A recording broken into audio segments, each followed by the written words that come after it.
At DePaco Credit Union, we value your health and happiness as much as your financial well-being. We encourage the volunteer spirit by providing DePaco employees with the tools and resources to help grow our communities and support the causes that matter to us. We believe that giving back not only strengthens the places we call home, but also enhances our overall well-being.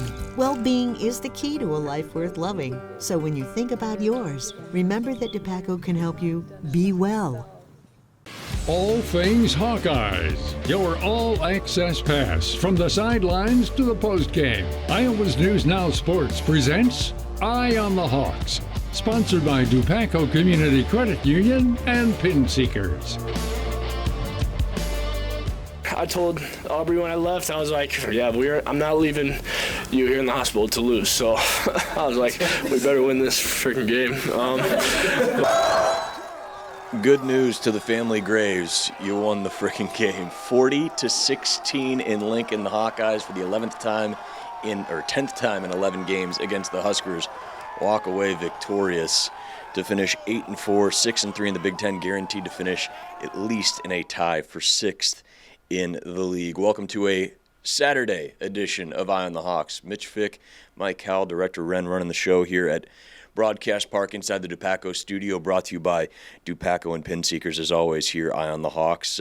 Lots to recap, including a very eventful 24 hours for Aaron Graves. Congrats to him and Aubrey on their new son, Grayson, who is, at the time of this recording, just about 48 hours old. So welcome to the world, kid. You'll have some stories to tell about how you entered things here in 2025. Hope everybody had a wonderful Thanksgiving, and lots to get to. Again, of course, the Iowa's News Now YouTube channels, where you're going to get all of our post-game coverage from Lincoln. Lots of sound from a couple guys that maybe you haven't heard a ton from here this season, including a guy who has stepped up in the secondary, had a career day, and maybe gave us a glimpse of what's to come in the secondary. We'll talk about Rashad Godfrey's fantastic day in Lincoln coming up as well. And you'll hear from a kid who had a career day on the offensive side in DJ Vanami. Lots to get to, but we tee things up courtesy of Pin Seekers to start out with just a little bit of a look and listen from the Hawks in Lincoln after a win that really saw the offense put a lot together. The defense, after Emmett Johnson really started out great, settling in, and Kirk Ferentz reflecting on being one of just 4 teams over the last 10 full seasons to win at least 8 games. We'll hear from the fellas and get some of the highlights there. One of the questions last week that you guys were asking was just about consistency, and I feel like we really found that today. When the defense was kind of letting up some big plays at the beginning of the game, we were able to respond there offensively and kind of be the reason to be in that game at that point. And after that first quarter, we kind of really took it away, and the defense locked in a little bit. We were able to kind of run with it. We had a great pass game. We had a great pass game when we needed it. Kamari was really running it well. The line was doing a great job up front, and I feel like we were consistent throughout the entire game, which when we're a consistent team, we're a really tough team to beat. Kind of just the mentality that you have going into a game that the game is going to be won in the trenches, and it's on us to stop them. And hats off to them. They got a really good player in the backfield, 21. He's a great player, and he made some good plays, but we kind of rallied there and found ways to stop him. And that's something that we like to take pride in, stopping the run. You guys heard me say it before. It's hard to win. It's hard to win in college football games. I can't speak to high school. I haven't been there in a long time, but it's hard to win in NFL games.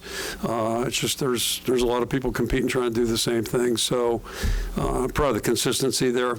Part of that's having a staff that's been consistent and a philosophy, I guess, or whatever you want to call it. But games are won or lost with the players that you have, and that's where it all gets down to. So it's a real compliment to our guys, and to me, it would have not that it would have been a shame or unjust, but this team deserved to be at least an 8-win team, and I'll be really surprised if they don't try like hell to win 9. I'll be really surprised.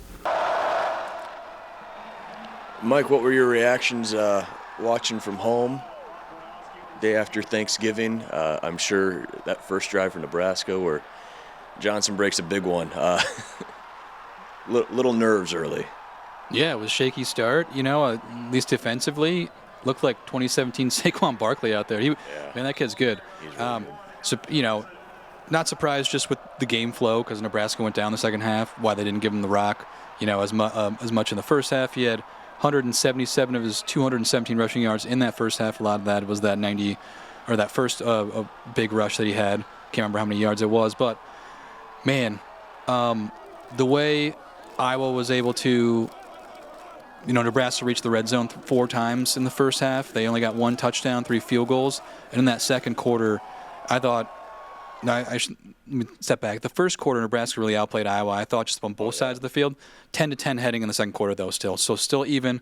And that second quarter is where things swung because Iowa had 2 drives of 75 yards for touchdowns. You take the 8-point lead into halftime.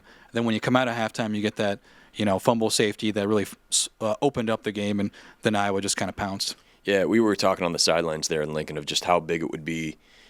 Iowa started so many games with the ball. This might be the first game they haven't started with the ball. This year, yeah. I think so, I'm pretty sure. And, yeah. I don't want to question the philosophy of keeping the ball, but maybe you reconsider that because it was huge to get a couple touchdowns and then come out with the ball. Yeah, that's what we were talking about on the sideline. Boy, if they can score just before the half, which they did to make it 24-16, and then you hope to score right off the bat. You're not expecting a safety. More on that in a little bit, but that was huge. It was the second drive where Johnson had that long run. That was a 70-yard run, following up a 13-yard run and a 6-yard run. So he was just, listen, the fact that he's not a Doak Walker finalist is absurd. And I know there's a lot of great running backs out there. One of them's probably going to be in New York for the Heisman ceremony, and Jeremiah Love, but he is so good, so frighteningly good, and was really the only bright spot for Nebraska. You've been to Memorial Stadium a couple times. My first trip. I don't know if it's just the last 2 games and the way they went for Nebraska, or just the expectations of Cornhusker football, anything like that. It was a little underwhelming of a game day atmosphere. Mm-hmm. Even like Johnson going off was huge. That first long run. The most noise of the day came on the safety play where they thought it was targeting and it didn't get called. Other than that, it felt very lethargic and apathetic. Sure. It didn't, fans didn't seem that into it. I was really surprised. I was expecting this really great road atmosphere, throughout the records, Iowa, Nebraska, they desperately want to win this game. And man, it wasn't. Listen, it was cold and snowy and all that stuff, but yeah, it was a little underwhelmed by the atmosphere. Everyone was really nice. Oh man, people were so nice. In 23, you rave wax poetic about it. Yeah, I was on the sideline covering it with Owen, and I think I was too cold to actually comprehend what was going on. 21 though, it was a little warmer, and I was there as a fan, and man, everyone was so nice. And if you remember 21 game, Nebraska went up by a couple scores. It was 21-6. It was a pretty good atmosphere there. And then when Iowa started chipping away that lead, got a punt block for a touchdown, so a little similar to yesterday. And then Spencer Petras let him down for another touchdown. It kind of went quiet. The people around us stopped talking to us, and they weren't rude, but they just didn't engage. But it did get pretty loud that in 21 when they had a big lead. Yeah, that'll affect morale in a lot of ways. Mark Gronowski, now the all-time or single-season quarterback rushing leader for Iowa, past Ken Plow over the Husker game. If you take away sacks, I think he's already up to 560 or something like that, but he's a couple yards ahead of Ken now. Kamari Moulton, I think this bears saying. So he's just shy of 800 yards rushing this season, I think in 8 or 9 games total. He had his longest run of the year yesterday, 34 yards. He is, I crunched some numbers, there's only one player in college football this season who has rushed for more yards with a shorter longest rush. And it's Bow out of Florida, who's rushed for 904 yards, and his longest run of the year is 26, which that's a good stat. That's just mind-boggling to me. There's 3 others besides Bow who have, or Bo if I'm mispronouncing it, who have comparable long rushes who have rushed for more. Dubinion, who's the running back at Appalachian State, 828 yards. His longest is 39. He's had 7 more carries. All these guys have had more carries than Kamari, too. Brock Lowry, who's the quarterback at Western Michigan, has run for 875 along with 37. He's run for 18 more carries than Kamari. And then Gant, who's the running back for Akron, is over 1,000 yards. His longest of the year is 36, but he has, I think, almost 60 more carries than Kamari. So what he's done, I know Mark gets, and deservedly so, a ton of headlines and credit for sparking the offense. And listen, the pass game, like, hit some big passes again. They've got 3 receivers over 250 yards. They haven't had that for a few years now. I got a receiver stat I looked up, and you might look at it as negative, but I see it as positive because it is the most. If you take just the wide receivers receiving yards, it's the most since 2021. They finally cracked 1,000 yards combined As a receiving core? They have 1,017 yards so far. Last year they had 913. The year before 754, 22, 796, and 2021 they had 1344. And then, so, getting better. It's, like I said, to have... Especially when you have the Albany game where Mark was, in his head, and they didn't do anything and that's a game where usually you pad stat. So, I mean, there you go. I mean, the catch that Reese had was so good. He was the D-back was grabbing his arm, and he had one arm, so that was excellent. And then the DJ Vanami just getting more and more reps. I would be surprised if he's the top tight end, even if Addison Strenga's come back, because he looks more explosive to me than Addison did when he was healthy. No shade to Addison. He just looks that good. Yeah, Addison, when he was healthy in 23, remember, he ended up being the leading receiver for Iowa. I think he was up there with Eric All, still had more yardage. I think Eric All didn't. He still end the year as the leading receiver yardage-wise, but I think Addison tied him with receptions. But, boy, what a 1-2 punch there. And I saw a picture of the tight ends with the trophy after the game. Thomas Myers, friggin' huge. That's a grown man. I didn't see that, but yeah. He's big. I know they're high on Mike Burt. Hayden Large is going to be graduating, and, he got to play, missed his senior day against Michigan State, but was in there for a few pushes. So it was good to see him back. But, yeah, the tight end room seems to be in good hands for sure. And we'll talk a little bit more about DJ coming up here in a little bit. But 8 wins. Again, one of 4 teams now in the last 10 full seasons, not counting the COVID year in 2020, with at least 8 wins. Some fans aren't going to like that. They're going to ask to aim higher. That still feels like a pretty big deal, just in terms of consistency, because I think it's Iowa, Ohio State, Emma, and Georgia. Yeah. That's good company. And listen, it's good company. The first thing people will say, though, right? Yeah, check They've all won national titles. Yeah, sure. But, and they'll say, oh, well, who's Iowa playing? Well, check the SEC schedule in November. There are some non-con games in there and SEC is going to expand to 9 games, so maybe that changes. But listen, there's a lot to be said about winning. It's not the jawing of, they're just going 7-5 every year. And, it's only one more win, but finishing 8-4 in the regular season, and when your 4 losses are all to teams that were ranked at the time, 2 of them are going to be in the playoff, and it's all by a combined 15 points. I think you definitely have to look at this year with some nuance because, yes, last year you went 8-5 this year, but when you look at the schedule, it's different. It's so different. And are we sitting here saying I think Kirk said it best, there's no headlines or banners for this? Yeah, right. We're not saying hang a banner for the 8-4 season. It's just a good season. It's not a great season. If they a few plays away from being 10-2 and possibly being in the playoffs, that'd be a great season. Didn't reach that, but still to come away with 8 wins, I do think is impressive. I think I had them 8-5 or 8-4 in our preseason picks. 8-4, 9-3, one of those 2 I think you had. Yeah, I think.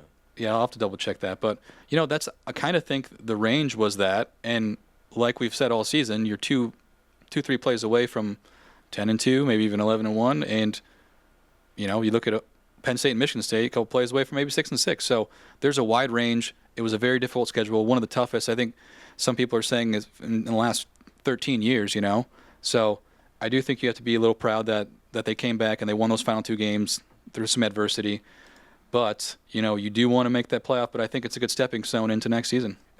One of the big storylines coming into this year, too, because of the schedule, was this could be a better Iowa team than 2024 or 2023 and not finish with as good of a record. And that's exactly what happened. Happened so far. They still got a chance at 9 wins, and you heard Kirk. I get the feeling you might not have any opt-outs. It just feels like he's said it time. I feel like he says it every week. Mm-hmm. Since January, this has been such a together team. And you feel like all these guys, again, like Logan Jones, I don't think he's played in the bowl game the last couple of years. Mark's never played a bowl game. It'd be, I think, his 69th start in college, something like that. I don't think he'll shy away from it. It sounds like Aaron Graves is already getting ready for a bowl game. Doesn't have to worry about a due date now because he's already a dad. Man, it just feels like you're going to have everybody together, likely going to Tampa Bay, maybe, sounds like, or Las Vegas, one of those two. It seemed to be the most likely. Yeah, I think it's a group that's not done collectively, and that's a pretty cool thing. And I think your highest-rated guy getting drafted in the NFL is Jennings Dunker, and I can't imagine that he would sit out, right? So I think in the past when you've had a running back who gets hit 25 times a game, sure, that makes a lot of sense. A quarterback, if you're going to get drafted high, that also does. But, yeah, you could see 0 opt-outs. Maybe there's some transfers that hit the portal early. Yeah. We might have that, but usually those are guys that don't get much playing time, so. Yeah, it's an interesting world, continues to be. If you had to flip one loss to a win, you only get one, and they've all been close, which one would you flip? It's a really good call, or good question, I mean. I think, you look at the record, you just go Indiana because they're the highest, but if they have another loss, they're probably not the highest. Indiana, maybe Oregon, but I go Indiana. I like thought the about team that. To me. Yeah, for sure. And I don't. The best team that we've played, I'll clarify that. Yeah. And if you does Indiana mean Mark stays in, or Hank just makes that the throw that we've talked about a lot? I would still go Oregon just because I felt like it got done. You had the moment where they score, and it felt like, it's in Hawkeye fans' head too. It's like Beathard hitting Smith in Indy for the touchdown. You're like, all right, just hold that, and everything else stays clear. I feel like a win like that going into USC would have been huge. Then you get your guts ripped out in Southern California, but just the magic of that moment of Mark doing it again. It happened against Penn State. It was so cool. Just to have that last 2-minute moment kind of taken away hurts a little more than the things that didn't happen. You don't score to take the lead on Indiana. They get the ball back, and Serac goes and scores, or Caden's out of bounds, and you had already blown the lead at USC. Yeah, that Oregon one, if you could flip one and be 9-3 and still be chasing 10 wins, that'd be a good one. But yeah, heck of an effort. And again, Leistico wrote a great column yesterday too, of just this 8-4 feels like something to admire. Maybe is the wrong word, but just compared to, we talked a few weeks ago about the 10-4 of 2021, the 10-4 of 2023. Certainly already feels better than the 8-5 of last year. Even if you lose the bowl game, I feel like just because of the schedule, it all comes back to that. It's the same argument that Texas is trying to make after beating Texas A&M yesterday of, yeah, we're 9-3, but look at who we played. And there is, that's maybe a all for naught argument for Sark and company, because I think they'll get in. You really, because of the politics or because they deserve it? Probably. It's like when I hope they don't get in. I'll say that, but they did have beat three top 10 teams. Vandy was 10th when they beat them. Sure. Oklahoma's a win, and then yesterday A&M was ranked third. Yeah. That's a pretty good resume, but I personally think if you lose to Florida, you lose to all those other teams, that should be in consideation. I think the committee will put them in. I don't think they necessarily deserve to get in. This reminds me of when we were driving back from Indy in 23 and we were listening to the college football play. This was last year before the expansion, and I think you and Owen were both they have to put Florida State in. Even if Travis is out, they have to put it in. I'm like, it's going to be Bama. Not that I agree with it. I just feel a few years later, I think I was wrong. After seeing them get killed by Georgia in that bowl game. They played Georgia, right? Ah, man, I can't remember. I think they got beat 60-0. I just remember listen, if Bama's on the brink, Bama's getting in, and that's what happened. That was such an odd, because a 12-0 team, man, you got to let them play for it. But their quarterback was hurt, but it's not tough. their control. It's tough. Listen, one of the big bowl matchups that they were talking about before Texas got that win was, if Texas is 8-4, do they match up with an 8-4 Hawkeye team in Tampa or somewhere else? So I don't think that'll happen now. Might write on this Vandy-Tennessee game, who you're playing. That's going on currently when we're recording. I know it's going to be over by the time we by the time this hits Gronowski and Pavia for a couple black and gold teams. Man, that'd be fun. Kind of up for that. I'm a Vandy guy. School in Nashville. All right, 3 other things. Thanks to the Pin Seekers for teeing it up with us there.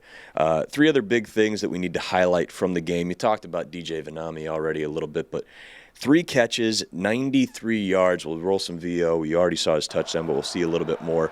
91 yards, the most receiving yards for any Hawkeye in 2024 or 2025, surpassing. Can you guess, Mike? Say that again. Who had the? I was watching the video. Who had the most receiving yards in the game for Iowa before DJ? As a tight end. Just any receiver. Was it Jacob Gill? It was Sam Phillips against UMass. Had 75 yards. He also had 64 against Indiana. And then how about Rashad Godfrey? 9 tackles and a forced fumble in his first extended action. He had 5 tackles through the first 11 games, been a special teams guy, played in some mop-up duty in the non-con, but man, this kid hit frickin' hard. You could hear the pads popping because the crowd just wasn't that loud. Maybe that helped help the natural sound a little bit coming from the field, but man, heck of a play by him. And then maybe the wildest stat to come out of Lincoln on Friday, another safety for Iowa. This is 5 straight seasons that Iowa has recorded a safety in some way, shape, or form. Carson Shire with the big hit on Barney there. Crowd, again, was getting real loud about no targeting call, but what are you going to do? 2024, Max Llewellyn had the sack against Northwestern for the safety. 2023, had Joe Evans with the sack against Illinois. 2022, of course, he had 2 against South Dakota State. Mark Gronowski got sacked by Joe Evans there. Jack Campbell had a tackle for loss.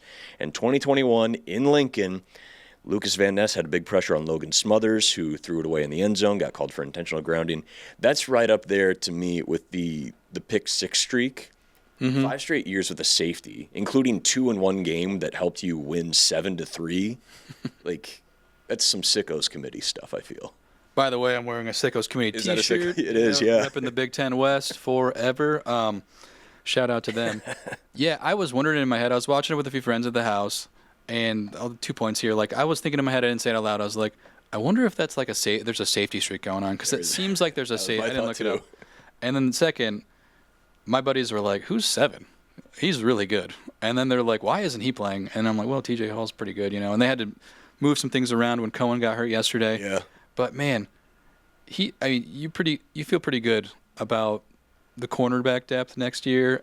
Just with what you saw this year, like you said, played 45 snaps, 9 tackles, forced fumbled, and those 2 hits on those I don't know if the fumble was a 4th down, but the one, is it Heinrich or Heinrich Hayberg or whatever his name is? When on the 4th down, he got it, but he stuffed him, and he should have, it looked like at first I thought he got stopped short, but he didn't. He got the first down, and then later on that drive, forced that fumble in one of the same plays. So Heinrich Harburg. I could not think of how to say his last name. I couldn't picture it in my head. Yeah, I get it. I was scrambling a little bit for syllables and vowels, too. Did you rewatch the game? Because I want to get your take on the I watched it back. Targeting, no targeting. The angle they had in the stadium that people were losing their minds over, his helmet hit the face mask, for sure. I think that's going to happen, though. I don't think he aimed for it. It was a tackle, and I think most of the force hit chest and not helmet. It was weird because his head hit. I thought his helmet hit the helmet, but then also went down and hit the ball and popped it out. Yeah. I thought they were fortunate not to. I still don't really know. It's like a catch was in the NFL. I don't know what a catch ago. is. I don't know what targeting is. I thought it was going to get called because just when you lower your head a little bit, I don't think he did it on purpose. He's going over trying to wrap up, and your head's just naturally in front. It's the appearance of an impropriety, which I believe is the legal term. Looks like you're doing something wrong. If they called it, I don't think you can be that upset, but they didn't call it, so... Yeah, it was one of those 50-50s for me. It's Caden's toe in SoCal. Whatever they call on the field is probably what it's going to that's a tough play to flip. So it's not called consistently targeting. I've seen several games where I'm like, boom, that's targeting. Doesn't get called. I feel like there's an example once a week at a Power 4 school where you see it's called, or it somehow gets overturned, or it's not called, and then it gets flipped to it again. I don't know. I do feel like on the call on the field more often than not sticks. I don't have any data to back that up, but it feels like that. Unless it's egregious. Yeah. But, I mean, didn't Jonah Pace get knocked for a targeting review? Was that Oregon? That was against Oregon, and I think it did not get held up. I thought that one was less than this one. Yeah. So someone made the comment, it's, Shire got dinged for targeting against Minnesota 2 years ago at Kinnick, but then I think the Big Ten overruled it the next day. So he was ejected and still, but he was ejected, and then they overruled it, so he got to play the next week. And just if you guys know specifics about targeting, please comment. We're still all trying to figure it out. Godfrey, man, I remember that first open practice we got in the spring. First time we got to see Mark going through motions, walking through stuff, wasn't practicing at all. Brendan Sullivan was still QB1 at the time, and Tulane might make the playoff. Johnny Pascuzzi and Brendan Sullivan might be playoff bound with the Green Wave. But I remember seeing Godfrey running maybe with the twos, maybe even getting some one work there. And, man, he's built for it. He and Lutt are two guys in the secondary for 2026 that are going to friggin' hit dudes. Mm-hmm. And Kirk even said in our player postgame on the YouTube channel, we hear from Rashad a little bit, so you can go listen to him. But Kirk in the postgame talked about the specific weights that they want each position to be at. And he mentioned that Rashad has maybe been a little bigger than their ideal weight for corners. But you watch him hit like that, and you're like, shoot, let him have a couple more pounds. I mean, again, if you go watch the highlights with no commentary, the way he hits, I feel like at least half of his hits, those 4 to 5 out of those 9, like the pads pop. He brings something extra there. Yeah, I really like how he played. Yeah, just one of those dudes you recognized at that open practice. Like, all right, like maybe keep an eye on 7. And of course, no relation to Charles, but anytime you see a Godfrey in the Iowa secondary, your eyebrows raised a little bit. Like, all right, I think every time he makes a play, I'm like, Charles Godfrey, Rashad Godfrey. Yeah, we'll have to shake that instinct a little bit, but pretty cool to see. And man, there were Jacob Wallace got out there, got a tackle on special teams. Preston Reese had another big hit on special teams as well. You got a little glimpse, and of course, DJ coming back. Jacob Wallace, I always keep an eye out for. The only reason his name sticks out is because he's a DeMatha Catholic kid out of Maryland, which is Jordan Lomax, Marcus Coker. There might be a couple others that have come out of there, but he's the next. Actually played his first game last week against Michigan State, so first career tackle for Jacob Wallace. Congrats to him. And the youth movement seems to be apparent, and those guys are going to get more work in bowl prep and might see them a little more in bowl games as well. So exciting stuff there.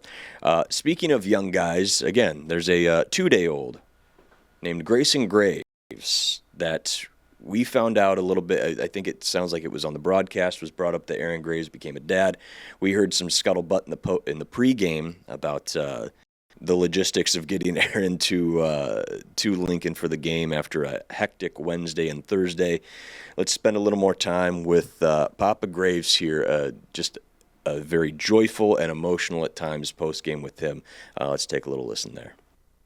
I wonder what you guys are going to ask me about. How was your Thanksgiving? That was pretty good. There's a lot going on in the Grace household right now, so, yep. Bigger household? Yep, got one bigger. Yesterday, my wife gave birth to our son Grayson at 3 p.m., and he's a healthy boy. She's doing well, too. So really couldn't be happier. Describe the last 24 hours. I mean, this is life-changing. Yeah, the last 24 hours are probably the craziest of my life, for sure. So she went into labor Wednesday and gave birth yesterday, and after that, I was able to spend more time with her. And at 8 o'clock, I left the hospital to the airport and just flew straight out of Iowa City and into here and got here last night at 10. I mean, just the emotions of all that in a 24-hour time span is just ridiculous. I mean, last game as a senior, getting the win here in Nebraska, wife obviously giving birth to our boy and our firstborn of our family, and it's just pretty incredible. Were you thinking about Grayson at all today? I'm sure you were. Yeah, I was. Yeah, quite often. Sorry.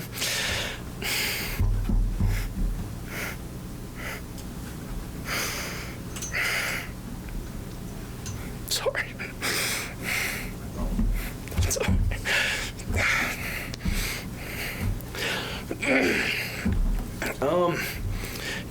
Just how much I love him, and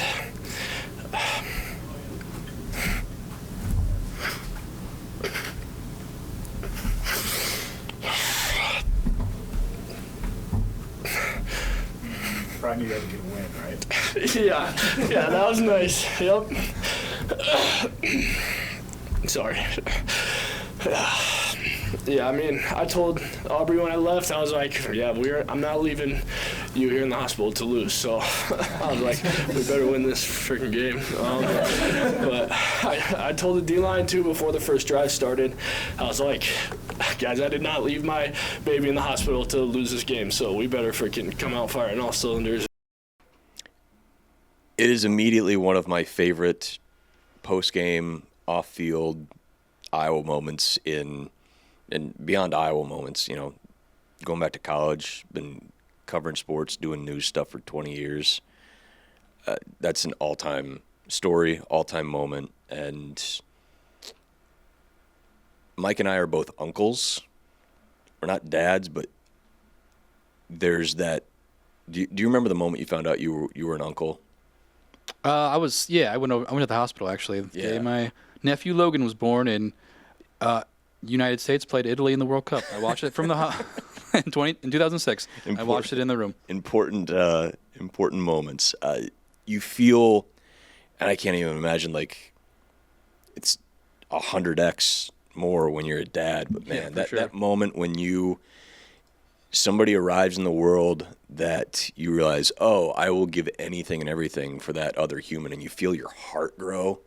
Man, well, it's just like the most incredible thing in the whole world. And for him to have that and the whirlwind of, he was talking about Tyler Barnes, Iowa's GM, stayed behind. They hopped on a donor, had a private plane that they were able to get in to Lincoln at like 10:30 at night on Thursday. He said he got a great night's sleep. He was like, I'll enjoy that because it's the last time I'll be sleeping for a while. And then to come out and play in that game, your regular season finale as a player, man, I just can't imagine the joy he has. And you heard it, I'm sure that's he had that first moment to like let everything sink in there at the podium. You see him step away, and we've seen emotional press conferences, but for him to just feel that outpouring of unconditional love and everything he's thinking, and that's as great of a off-field press moment I can remember, because I don't remember any other player with Iowa at the time going through that and becoming a dad. And, guys like Eric All came in from Michigan in 23, had a kid. And there are a lot of student athletes out there that are juggling parenthood with academics and athletics, and they are superheroes. But, boy, just the vulnerability of that moment is something we were also excited to get to talk to him, because it's just, When did you find out? I found out in the pregame. I got to the stadium probably like 9:15, and another member of the media said, "Hey, like Aaron Grace became a dad last night. Like, it's like, how cool is that?" I'm like, oh my gosh, because his wife Aubrey was due. He's one of the 3 Hawkeyes that got married in the off season. Was due in December. Like, because that had been a talking point of like, oh, like, what if Aaron's got to like bail out of the bowl game or something like, not that that's like the most important thing in the world, right? But we had, that was just something in the back of people's heads, like, oh, like Aaron Gray's gonna be a dad. It's phenomenal. What are the logistics gonna be like there? But found out, and then you're just, I've got shots of him in the pregame of just like, there's one shot, maybe I'll try to get it on social media at some point. You just see him walking out of the stadium for the first time in pads in pregame, and you just see him give this big, and you're like just finally gets to just go play football after everything else. It's, again, I just can't wax poetic enough about what a moment that is, and you talk about people maybe feeling underwhelmed about 8-4. Like, there's a little perspective for you about what in some extreme situations, what these guys go through on top of everything else. Guy's a Campbell finalist and is going to, probably get a chance to play in the league. Just, kid graduated from college before he graduated high school, right? Had an associate's degree. Just one of the coolest things I've ever gotten to see, covering sports particularly. And little Grayson having a Thanksgiving birthday. Born on Thanksgiving. I was born the Sunday after Thanksgiving in '89. There you go. Actually, so his birthday is the day after mine now. There you go. So that's pretty cool. Every year, your family gets together for your birthday. So Grayson, I guarantee he's going to have great birthdays for the rest of his childhood. Doesn't get swallowed up by Thanksgiving. No, I saw it as like, oh, they're coming for my birthday. There you go. That's the perspective, There you Grayson. go. If you can listen and you're watching this, which you're probably not. Grayson's a big eye on the Hawks. Grayson Graves. That has a ring to it. Popped it. It's a boy. Is there a podcast I can listen to about Dad's work? No, my niece's birthday is a couple weeks after Christmas, so it's like, all right, spoiler for Christmas. 2 weeks later, you go for your birthday. I was born on Canada Day, so yeah, Wow, hey. I feel the Unlimited maple syrup. oh boy, and free healthcare. Big time there. So again, congrats to Aaron and Aubrey and Grayson. Grayson Knox Graves, born 307 on Thanksgiving. I think 6 pounds 5 ounces was the weigh-in we were given there in the post game. There were a lot of questions about spelling and things like that because everyone's trying to share that news and how cool is that. So congrats to all of them, and just one of the coolest things ever. Super, super cool. We'll check our picks real quick, even though we got 2 games in progress right now. It is 3:31 on Saturday as we're recording this. So Iowa covers that 6.5, and Ohio State, after a slow start in Ann Arbor, pulls away and covers the 9.5 against the Wolverines to move to 12-0. It'll be them and Indiana in the Big Ten championship game next Saturday. I believe that game's on Fox 28 yet again, as usual. So, boy, that's going to be a fun one there. Huge game. Maybe the Heisman on the line, too. Yeah, that's going to be special. Fernando Mendoza and Julian Sain have been right up there. In this Iowa spread, I swear, every time I'm like, oh, man, I think it's going to be close. Iowa blows someone out. Every time I'm like, no chance. Michigan Iowa State blows last week, yeah. Albany, I think they covered. So, all my Iowa picks, just fade me from now on. Yep, there you go. I might just pick against them just for the reverse jinx. Well, as of right now, Owen is the only one who had Rutgers covering the 13.5. As of this recording, it is 21-14 Penn State, so Rutgers continues to cover that. Minnesota just took a 3-0 lead over the Badgers with 6:32 to play in the second quarter. Drake Lindsey's 10 of 14 for 35 yards right now. That's like a NFL first 4 drives, feeling out defense type stat line. Cam Smith for Wisconsin is 1 of 2 for 3 yards. So shootout. Listen, Big Ten West, I love you. Passing efficiency's there, passing yardage not so much. But of course, the battle for Paul Bunyan's axe always one of the big ones. Minnesota trying to get to 7-5, and Penn State, Rutgers, whoever wins that is going bowling at 6-6. So I don't know. We haven't had this discussion off air, so we're going to have it on air. When's our next football podcast? We usually do it after the bowl announcement. Bowl selection, yeah, because we'll hear from Kirk. We're all free on Sunday, yeah. So we'll figure that out. So we'll recap those picks, and maybe are you guys doing a basketball one this week sometime? Yeah, I think we're going to do one on a Wednesday. I'll have to check my text messages, but after the Michigan State game, Iowa plays at East Lansing on Tuesday, so I was thinking that. And I can't remember who the women play this week, but I think it's just some tune-up games, if I remember correctly. Just some tune-up games. Come on. Going to a women's game in a couple weeks. Lindenwood, the Fighting David Amelatis, former colleague of ours at Broadcast Park. Iowa has Fairfield tomorrow at noon. Not Fairfield High School. There's a university. Might be the same on the court. Stags. Cool logo for Fairfield. I like it. So look for that on Wednesday. But our next football podcast will probably be Sunday or Monday. Yeah, we'll get you to see instant reaction. Check out the opponent. Again, we usually get a Zoom with Kirk Sunday afternoon, so we'll get some reaction from him as well, and try to start breaking down whoever it'll be and wherever it'll be. The Hawkeyes will be wrapping up their 2025 campaign with. As always, everything's going to be on the Iowa's News Now YouTube channel. You'll get that that Eye on the Hawks reaction podcast for football. You'll get the basketball podcast. We'll got our post-game sound from Lincoln up there as well. And, heck of a way to wrap up the holiday weekend and heck of a way to wrap up the regular season for Hawkeyes. Appreciate everyone logging. Hope everyone got home safe from Lincoln if you went to the game. Holy cow, that was a fun little drive back Friday night. Did you hit the snow? Did. Grinnell to Cedar Rapids was all covered roads, and that was shout out to the couple pickups I followed running blocker for me the last 70 miles or so of that trip, because it was treacherous out there. So hope everybody got home safe. And there was a little freezing rain in Lincoln as we were walking out of the building, out of Memorial Stadium. I actually ran into Legacy Hawk Alan Reisner, the pride of Marion High School. I saw him during pregame. I saw this guy, and I'm like, shoot, that looks a lot like Alan. Yeah. Way back when we're about the same age. I think he's a year younger than me. And then saw him and his family at a crosswalk crossing the parking garage. And he looked at me, and I had a throwback CBS 2 Fox 28 jacket on. And he goes, "Oh, are you driving back tonight too?" I go, "Yeah." "Are you Alan Reisner?" He's like, "Yeah." "Oh, hey, good to see you." And we were talking, like, we didn't expect freezing rain. Like, yeah, like I'm not feeling great about driving back either. But yeah, made it back. Hope everybody's digging out of all the snow they're getting or have gotten. Yeah, it made for some cool shots getting the snow there in Lincoln, though. Anytime you get a little precipitation, as long as the camera gear is protected, always makes for some cool visuals. So hope everybody got home safe. Looked cool on TV, and glad I wasn't there because I do not thrive in the cold. It was not that cold, though. Another one of those games. It looked cold with the people bundled up, but you bundle up just so you're not, An ounce of prevention is worth a pound of cure. That's what we were always told in middle school wrestling. Do you have a Runza?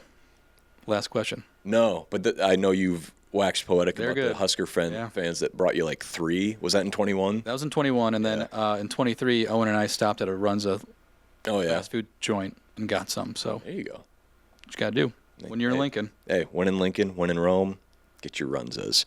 All right, well, the boys will see you back on the pod next week sometime on the basketball side. And we'll see you next Sunday, 8 days away. Figure out who Iowa's going bowling against and where. Thanks, as always, to everybody who's listening. Thanks to Director Wren for running the show here on a Saturday. For Mike, I'm Mitch. See you next time on Eye on the Hawks. At DePaco Credit Union, we value your health and happiness as much as your financial well-being. We encourage the volunteer spirit by providing DePaco employees with the tools and resources to help grow our communities and support the causes that matter to us. We believe that giving back not only strengthens the places we call home, but also enhances our overall well-being. Well-being is the key to a life worth loving. So when you think about yours, remember that DePaco can help you be well.